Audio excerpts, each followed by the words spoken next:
Welcome back to When Harry Met Board Games, where we feed our people with relatable content and our victory condition is your satisfaction. I'm Harry, and before we go any further, please don't forget to subscribe to our channel and click on that bell notification. That way, when we are doing our thing, YouTube lets you know. Today, I have a playthrough and review of this game right here, Doomlings, a delightful card game for the end of the world. This is a game for 2 to 6 players.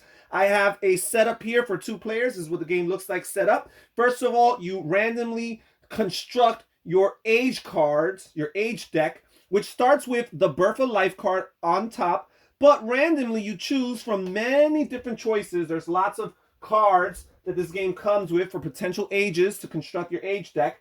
And within this group of cards, you have a subgroup referred to as the catastrophe cards. And you randomly draw 3 of those catastrophe cards and construct your deck according to the specific configurations that the rule book specifies.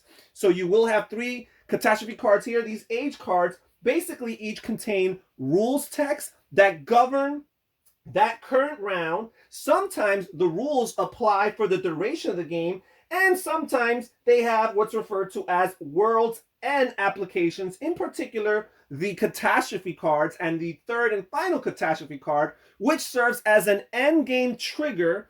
That card will have a world's end effect that takes into effect immediately at the end of the game. So you also have this deck of trait cards, because this is the bread and butter of the game. Players are going to be trying to play trait cards in order to accrue victory points. Each player starts with a starting hand of 5 trait cards, and they each get this gene pool size card. And this here indicates the size of their gene pool. And basically the gene pool refers to a player's hand size, the capacity for their hand size, not necessarily during their turn, but at the end of the turn. And I will explain that further as I simulate a round or two. Now, this gene pool will be modified as the game progresses. You will be increasing your gene pool size, sometimes even decreasing it, and both sides of the card reflect different numbers. Okay, so we are going to start this game and show what happens. So first of all, we flip over the top card from the age deck. And again, this starts with the Birth of Life. And basically just lets you know that you have a gene pool of 5 for the time being. And that until the world's end, you're going to play 1 trait card each turn.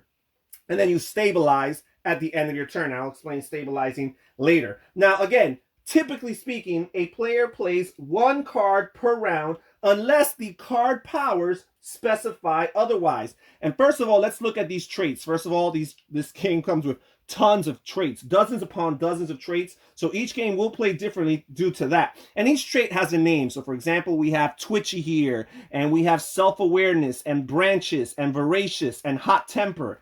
I wonder if that applies to me. Nah.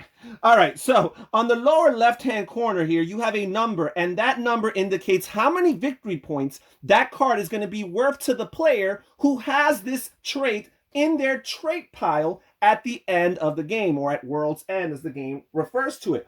Also, sometimes you find text in this card. Some cards do not have text, but those texts either refer to effects, which usually carry on for the duration of the game, or if they have an A symbol next to them, for example, voracious has an A symbol, those are referred to as actions. Those actions do not have a duration as far as their effect is concerned. They only take place or take into effect the moment the player first plays that card and adds it to their trait pile.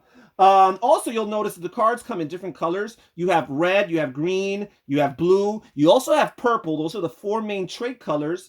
And then you have gray, which is considered a non-color for all color-specific rules text that you will encounter throughout the game. So let me play one of these cards. I think I'm going to start by... I'm going to start by playing Twitchy here. He's going to give me 2 victory points, plus he's going to give me 2 more victory points at the end of the game if blue is your highest color count in your trait pile. So that's something that this blue player here is going to want to keep in mind to try to invest and focus on blue, because it will get him an additional 2 points if that's his main or highest color. Okay, now the green player will go, and they're going to play some cards here, and they're going to play this Fecundity card. It's a green card, and it gives them only 1 victory point, but what it does do is it increases their gene pool by 1 for as long as this card is in their trait pile. So let's rotate this gene pool card here to indicate that their current gene pool size is 6. So now both players, in this case, there's only 2-player game, have, again, it carries up to 6 players, but for the purposes of this video, I'm only going to be simulating a 2-player game. So now that we're going to go to the stabilize phase, and basically for stabilize, you're going to look at your hand of cards, and you're going to make the necessary adjustments to bring it back to its pool size, or to your pool size. So whether that involves discarding cards or drawing cards, all depends on how many cards you have. So for example, the blue player here has a gene pool size of 5, but they currently only have 4 cards. So they will draw a card in order to stabilize. The green player here now has just increased their gene pool size to 6. They currently have a hand of 4, so they will draw 2 cards in order to stabilize. And we are done with the first round. We will draw the next card on the top of the age deck.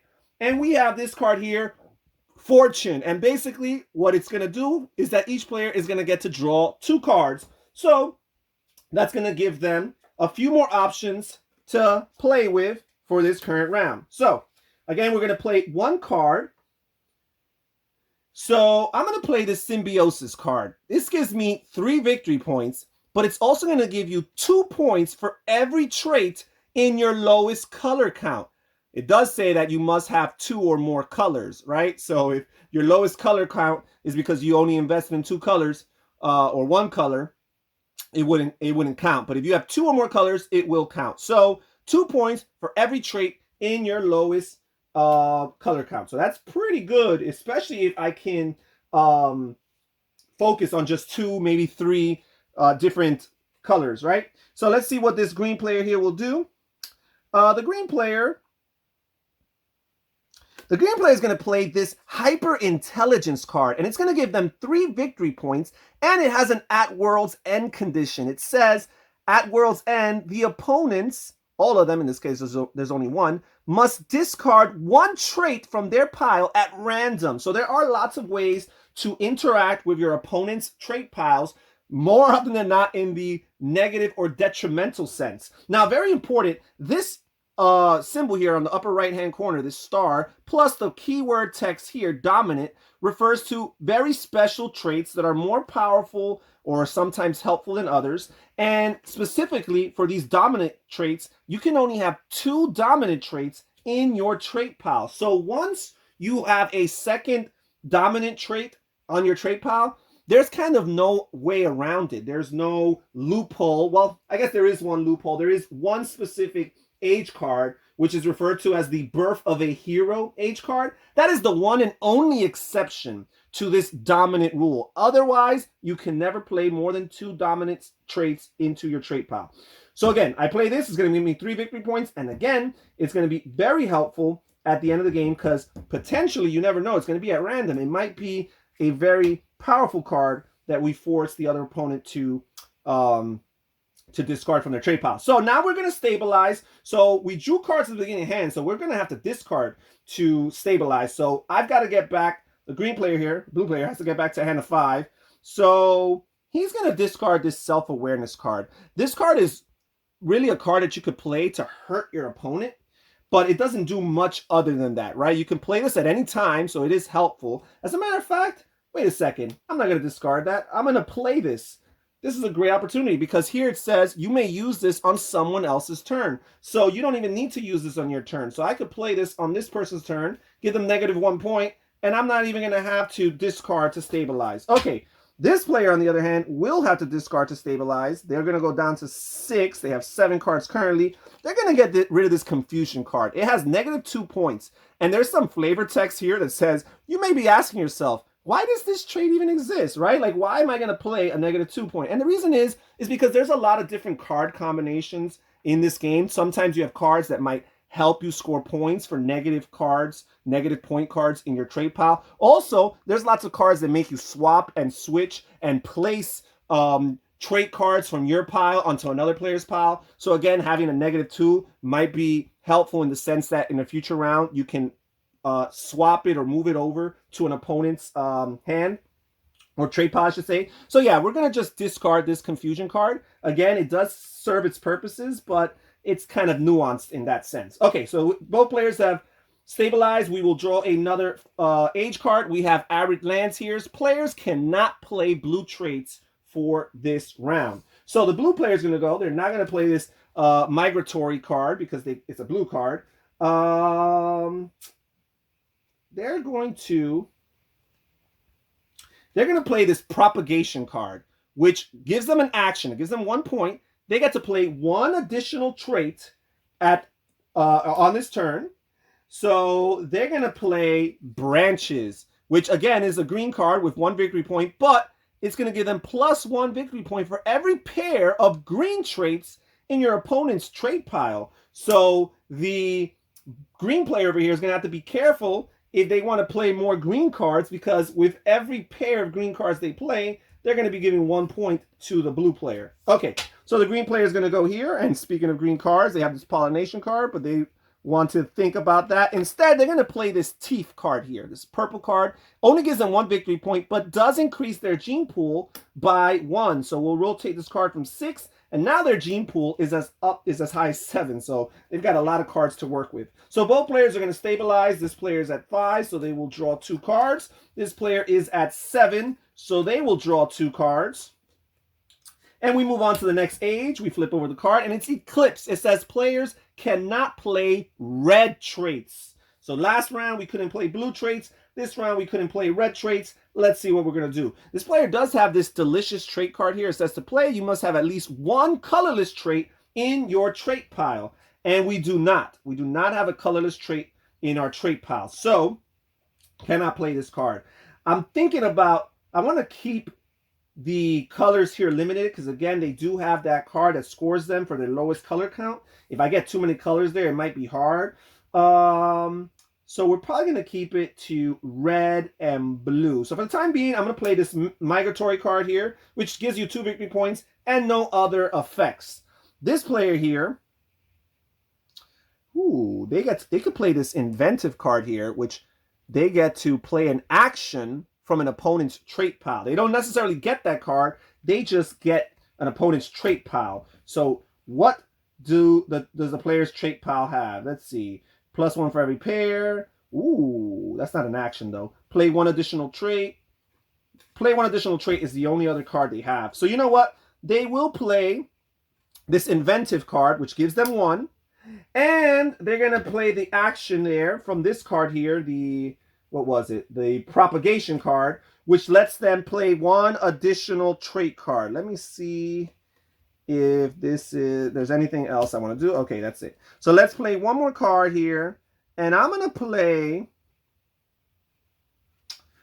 play Stone Skin, which is 3 victory points, but it's worth nothing if you have Fire Skin in your trait pile. So that's a card I have to avoid like the plague. All right, so we're going to stabilize. This player will draw 1 more card. This player here will draw 2 more cards because now their gene pool size is at 7. All right, we'll flip over this, and we have our first catastrophe, the Glacial Meltdown. Remember, when the 3rd catastrophe card is drawn, that is an abrupt, sharp end to the game. Players will not get a turn during that round. So first of all, it's going to lower all players' gene pool size by 1. So this player will flip over their card to indicate that their gene pool size is 4. This player will rotate it to indicate that it's 6. Also, each player is going to discard 2 cards from their hands at random. Now, on the bottom here, you have a World's End trigger or effect. These do not apply unless it's the 3rd catastrophe. So unless it's the 3rd catastrophe, ignore the World's End effects on the bottom of the catastrophe cards. So each player is going to discard 2 cards at random. So here is 1 card, and here is a 2nd card. And this player here will also discard 2 cards at random, 1 and 2. And we will proceed to our turns here. So let's see here. This guy's going to play... This guy's going to play Voracious here. Play 1 additional trait and discard 1 trait from your trait pile. Do I want to do that? You know, I might just want to do that. Yeah. I'm going to play this Voracious. I'm going to discard the branches here. No, no, no. The branches are very... I'm going to discard the propagation. It already served its purpose of giving me that one additional trait to play. And because of that, I get to play an additional trait, which I will play Hot Temper, which makes you discard 2 cards from your hand. I only have 1 card to discard, so I will discard that right there. Okay, so now this player here will play. And they do have this pollination card, which gives them additional victory point for every card in their trait pile that has 1 point, which they already do have 3 cards. So they're going to play pollination here. And that's going to be helpful for them later on. So now we're going to stabilize. This player has no cards, so they will draw all the way up to 4. This player has a gene pool size of 6. They will draw 2 more cards. We will move on to the next age, and we have another catastrophe, mass extinction here. This is again going to lower each player's gene pool by 1. And each player is going to discard 1 card from their hand for every colorless trait in their trait pile. And again, since this is only the 2nd catastrophe card, we are going to ignore the World's End effect there. So let's see. Discard 1 card for every colorless trait. This player here has no colorless traits, so they're actually not going to be affected. This green player here has 1 colorless trait, so they're going to have to discard 1 card. They're going to discard this Warm Blood. It does give them a gene pool size, an additional gene pool size of 2. But that might not be worth it for that negative point. Okay, so now the blue player will go, and they are going to play Hive Mind. It gives them 1 victory point, but it also gives them an additional 2 if green is your highest color count, which currently I believe it is. It has 3, so it has a good chance of being their highest color count. So now this player will go here, and they're going to play this tetrachromatic card. It gives them 4 victory points, -1 for each colorless trait in your pile. They currently have 1 colorless trait card, which is the gray. Again, colorless refers to gray. So this is going to be lowered to 3, but 3 is still pretty good. So I'm going to play this tetrachromatic, and we are done. We're going to stabilize. So this player's gene pool size is 3, so they're fine. They don't have to draw nor discard. This player's gene pool size is 5, so they will have to draw 1 card. Okay, we'll proceed to the next age, and we have reforestation. Traits in your trait pile cannot be swapped, stolen, or discarded. Okay, so everything is safe for this current turn. So, you know what? No. Ooh. Yeah, I'm looking at this other player's card because I could potentially steal a card from them. So yeah, I'm going to play this card. It's going to lower my gene pool size by 1. But I get to steal a red trait from an opponent's trait pile. So opponents discard a trait worth something. I'm going to get this hyper intelligence. Let me make sure that I don't have 2 dominant cards. No, this guy only has 1. So this would be their 2nd dominant card, which means they would no longer be able to play any cards that have the key text dominant. So they're going to steal this from their opponents. Oh, wait. I forgot. We had just played Reforestation. Cards cannot be swapped, stolen, or discarded in piles. So this card is irrelevant. Instead, I'm going to play this Heat Vision here. Now, you know what? Oof, do I want to play Denial? I'm going to play Denial here. First of all, it gives you 4 victory points, but also it says you could ignore the next catastrophe. Now, the next catastrophe is gonna trigger the end of the game, but it could potentially have some other detrimental effects that we can ignore. All right. So this player is going to play a card here. Ooh, this card, if this was the only purple card, it would be so valuable, but it's not. I'm going to play Overgrowth here. It gives you 1 victory point plus 1 victory point for every pair of green trait piles in your trait pile. So there's that. Okay. And we're done. We're going to stabilize. This person's going to draw 1 more card. This player here is also going to draw one more card. And then we're going to reveal the top card in the age deck, and it's High Tides. If you play a trait with no effects, you may play another trait with no effects. Okay. Well, this guy, all of his cards have effects. He is going to play the card he was going to try to play last time, the Antlers card, which lowers his gene pool by 1, but it allows him to steal a red trait from an opponent. So therefore, he will steal Hyper Intelligence. Okay.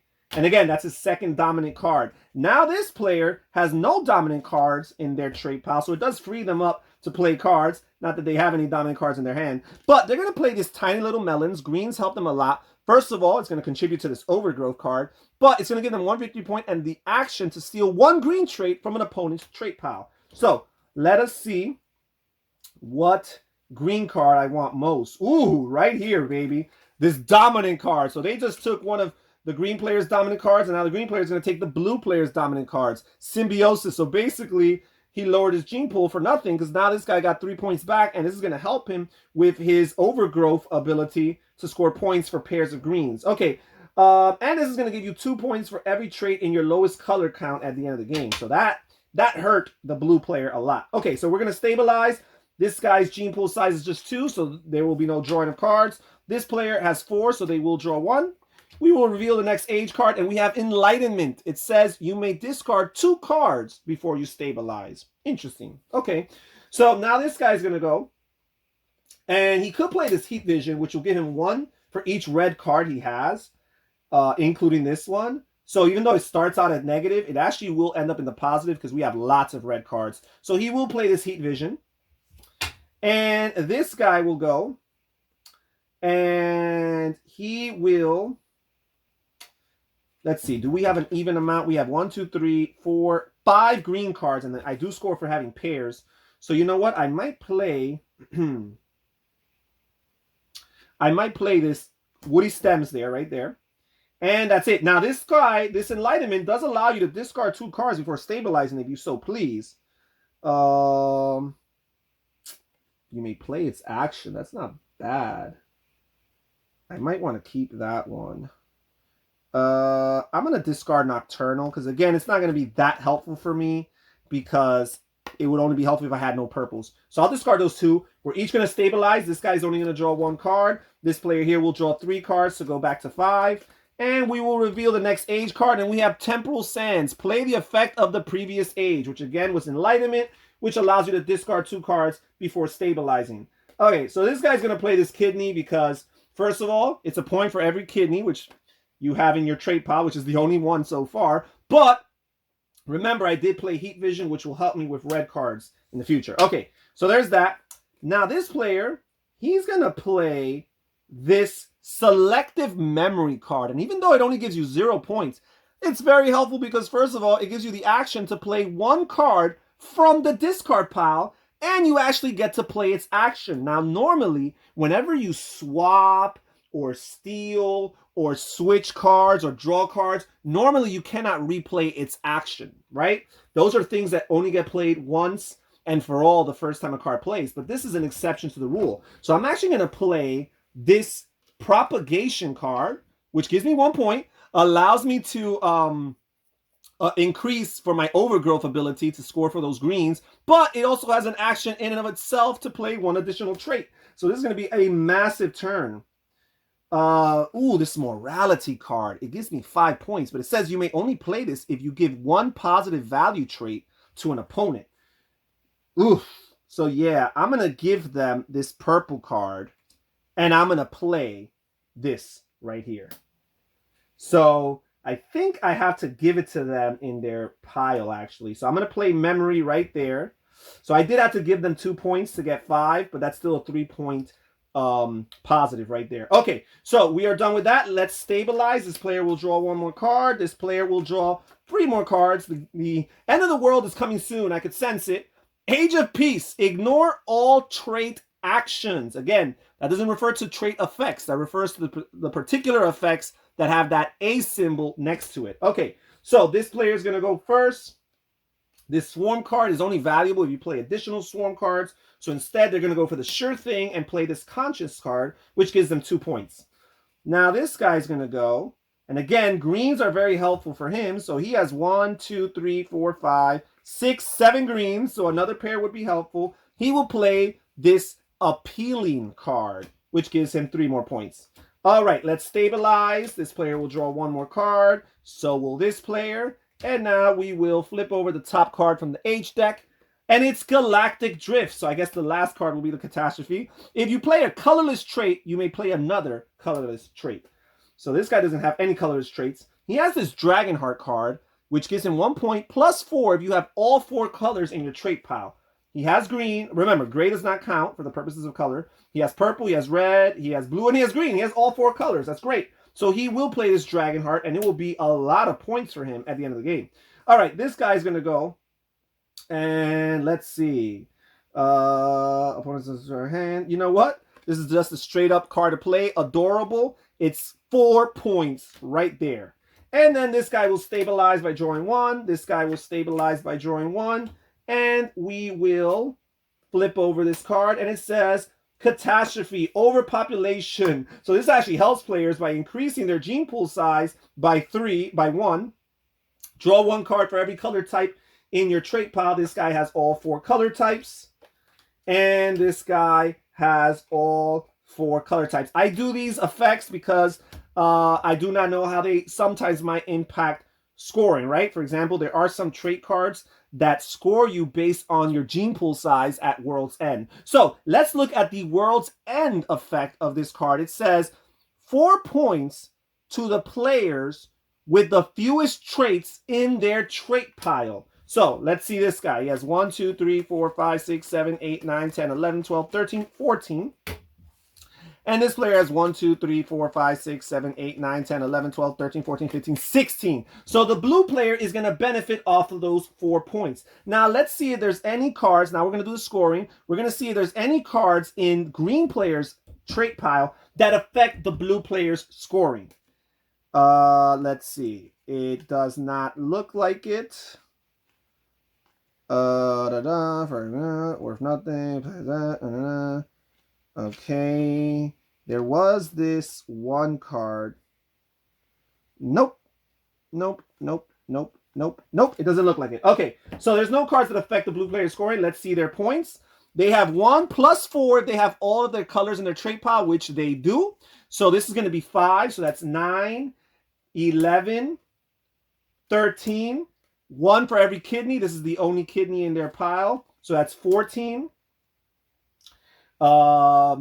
This is -2, but it's 1 for each red trait. So that's 1, 2, 3, 4, 5, 6, 7. So that -2 will turn into a 5. So we were at 14 plus 5 is 19. Here is another 3. That's 22. And here's another one. That's 23. 27. 28, 30, 32, 34, 35, and 37. So far I'm at 37. If I count every pair of green here, 1, 2, 3, 4, 5, 6, 7, 8. They have 4 pairs, so that's 4 more points. So I'm at 41. The blue player's at 41. Plus 2 if green is your highest color count, which it's not. So we're at 41, 41, and that is it. So 41 points for the blue player. Now we're going to start scoring for the green player. First of all, let's see if there's any cards in the blue player's trait pile that affect the green player and their scoring. So they have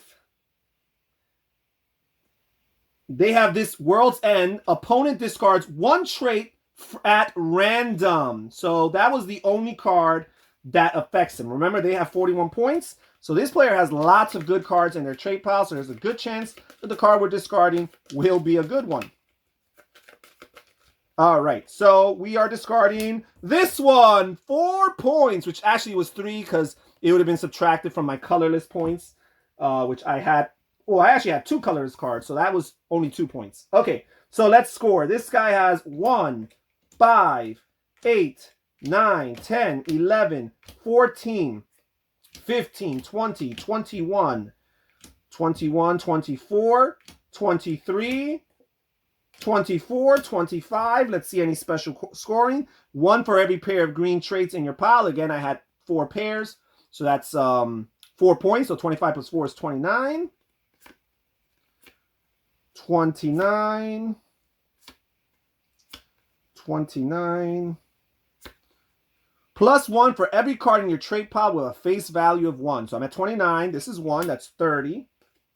31, 32, 33, 34, 35, 36, 37. Okay, so that card alone really helped them out. And I've counted that one. I've counted that one. Okay, so that's 37. Any more bonus points? No, that's it. Oh, no. 2 points for every trait in your lowest color count. So gray does not count. Green is clearly their highest. And their lowest would be either blue or red. So that's 2. So 37 plus 2 is 39. And the final score was 41 to 39. Pretty darn close. All right, guys. Well, that was how you play this game. Let's get back and hear my final thoughts. So what are my final thoughts about Doomlings? Let's talk first about the things that I enjoyed about this game. I was very happy to see that they took a lighthearted approach to what is on surface level a very grim, doomsday, apocalyptic type of theme, right? The end of the world.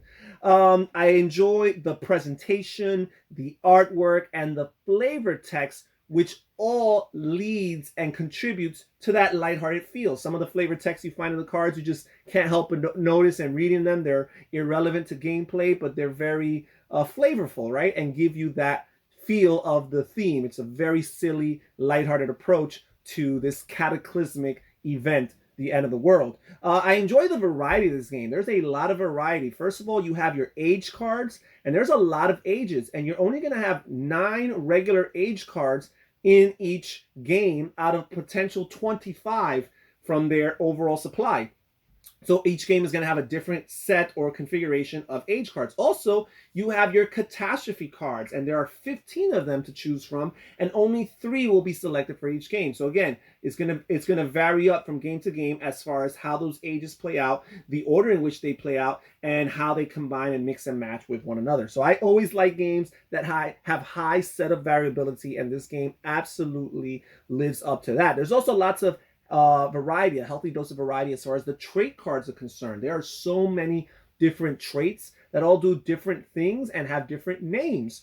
And again, each game is going to play out radically different because you're not necessarily going to go through all those cards, right? And even if you do, the next game you play, you might not get the same mix and match of cards that you've played in previous games. So you're going to have to learn to adapt on the fly and react and respond according to what is present in your hand at the current game. So I really, really like that. I also like how the individual traits and what they do, mechanically speaking, how they thematically integrate with the overall theme of the game, right? So it's like the name or the title of a particular trait will somehow correspond to what it does for you, whether it gives you lots of victory points or some kind of action. And the same applies to the age cards and the catastrophe cards that I mentioned earlier. Again, they're very well thematically integrated. You have a certain name, a certain age, a certain event, and whatever it does corresponds to its title and to its theme, and is very, very well integrated, as I mentioned. So again, no 2 games will ever play exactly the same, and that's something that I truly value in games. Now, the traits in and of themselves are the bread and butter, the heart of the game, the crux of the game. This is where the strategy and the tactics of the game lie, in the card play of the particular traits. And the traits allow and create so many opportunities for combinations and chain building, and I really enjoy that in card games. And again, there's just so many different ways that you can mix and match all the different cards that you play and execute them optimally in order to give yourselves the best chance of winning the game. So again, there's a lot of opportunity for clever gameplay. This game elicits clever gameplay. You could play this game very superficially and very shallow, like many card games can be guilty of that, but that tells you more about the player than it does about the game. As you play the game a couple of times and you start to notice some of the wrinkles, notice some of the nuances of the games and the cards themselves, you start to formulate ideas and strategies even before the game begins, definitely once you've seen your opening hand, and you kind of try to carry things out to fruition in order to, again, optimize the amount of victory points you can score. And again, this game creates for those opportunities, so I have to give it credit for that. Now, this game is mechanically light. This is not a heavy game. I wouldn't even say that this is a medium game, But the duration of the game, how long the game lasts, is a very quick game. It's definitely a filler of a game. It makes up for how light it feels. It's not one of those games that overstays its welcome as far as this time on the table. Some games are incredibly light as a feather, and you're playing them for half an hour, 45 minutes. This game, even at a 6-player count, is going to end pretty quickly. You have about 15 cards. Well, let me see. No, you have 13 cards in your age deck. And honestly speaking, that last catastrophe card, which triggers, can be anywhere from card 10 to 13. So theoretically, you might only play 10 rounds, and that goes by very, very quickly because your round consists of you playing one card, maybe sometimes 2 or 3, depending on the combinations you play, but it all takes place very, very quickly, right? So again, this game plays as a filler, although it's mechanically light, but I feel that the weight to gameplay ratio is just fine. I'd say maybe even perfect. This is the type of game, because of how quick it is, how simple it is, and also even how addictive it can be, you always want to play it 3 or 4 times in one sitting. You're not going to want to play it and just put it away. You're probably going to want to play 2, 3, maybe even 4 or 5 times, depending on how it goes, depending on how you feel like you're figuring things out, how close you got that previous time. Maybe you want to give it one more shot. So it definitely can be, it's kind of like a potato chip type of experience where you cannot just have one potato chip. So this game definitely accomplishes that. I will say this, there is a lot of take that in this game. This game is not a game for everybody. People who are against take that style of games or turned off by games that can be potentially mean or have too much player confrontation in it, this game can be guilty of that. So if that's not your cup of tea, that is a disclaimer. That's something for you to keep in mind. But I will say this, the take that in this game is done in a very clever and nuanced way, and that's why I have to give it credit. It's done in a very thoughtful way. Lots of games are take that for the sake of take that, like haha, you know. This game is not that. You do have to be thoughtful and clever and strategic in the way you execute your take that type of actions, because quite often it's going to involve you making some type of switch or swap with an opponent and figuring out which card is the best, not only for its victory points, but whatever effect it might have that you might be taking away from an opponent that long term might have helped them and what have you. Figuring all this stuff out is really, really cool. And again, adds another layer of strategy to what is a light game, but at the same time, like I mentioned, very, very thoughtful. And finally, I'd like to say that this game lives up to the motto on the box. This is definitely a delightful card game, Doomlings. If you're interested, check it out. You will find information on this game on the description box of this video. Links are there. So again, if you're interested, check it out. This is Harry saying take care, everybody. Stay safe, stay healthy, and have fun gaming. Bye-bye.